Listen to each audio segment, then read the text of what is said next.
ইরানের উপর ইসরায়েল এত বড় একটা হামলা করলেও একটি প্রতিবেশী দেশও ইরানের পক্ষে দাঁড়ায়নি। আসলেই বা কেন দাঁড়াবে? ইরান সবাইকেই তার শত্রু বানিয়েছে। যেমন ইয়েমেনে হুতি বিদ্রোহীদের দিয়ে রাজধানী দখল করিয়েছে। এই হুতিরা মক্কা নগরীতেও মিসাইল মেরেছে। লেবাননে হিজবুল্লাহকে দিয়ে সরকারের ভেতর আরেকটি সরকার চালায় ইরান। ধরুন সিরিয়ার বাশার আল আসাদ। এই বাশার আল আসাদকে ক্ষমতায় টিকিয়ে রাখতে হাজার হাজার মানুষকে মেরেছে। ইরাকেও তারা সরকারের সাথে নাই, সম্পর্ক রাখে একটা নির্দিষ্ট গ্রুপের সাথে। এছাড়া ইরাকে যখন মার্কিন আগ্রাসন চলেছিল সেই সময় ইরান ইরাকের পক্ষে না দাঁড়িয়ে বরং উল্লাস করেছে। বাহরাইনেও যে কোনো সময় ইরান সুযোগ পেলে তাদের শাসকদের উৎখাত করবে। এমন অসংখ্য কারণে আরব দেশের শাসকরা ইরানকে শত্রু মনে করে।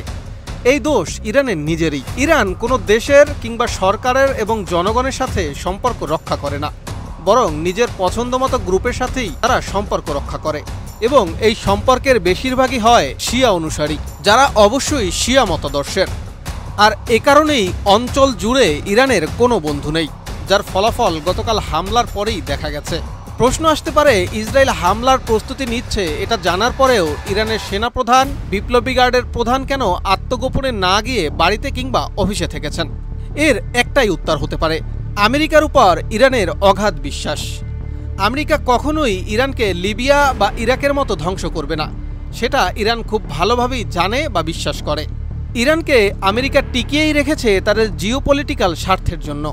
ইরান টিকে থাকলে মধ্যপ্রাচ্যে শিয়া সুন্নির যে দ্বন্দ্ব সেটি টিকে থাকবে, তাতে আমেরিকারই লাভ। কিন্তু ইসরায়েল হয়তো সেই হিসাব ধার ধারেনি, আগে নিজেদের অস্তিত্বের নিশ্চয়তা চেয়েছে। যে কারণে ট্রাম্পের নিষেধাজ্ঞা সত্ত্বেও ইসরায়েল ইরানের উপর অ্যাটাক করেছে। ইরান ভাবতে পারেনি ট্রাম্পের নিষেধের পরেও ইসরায়েল এই কাজ করবে, যার ফলে বেঘরে মারা পড়েছেন ইরানের শীর্ষ কর্মকর্তারা। এছাড়া আর কি যুক্তি হতে পারে?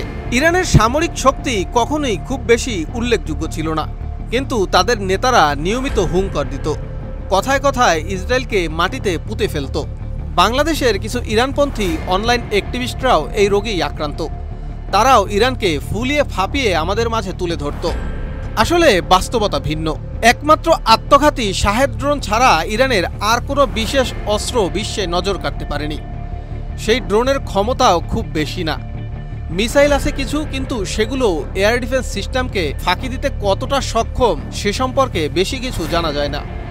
আমরা বলতে পারি আজ ইরান ইসরায়েলের উপর হামলা করেছে, কিন্তু সেখানে নিহতের সংখ্যা খুবই কম।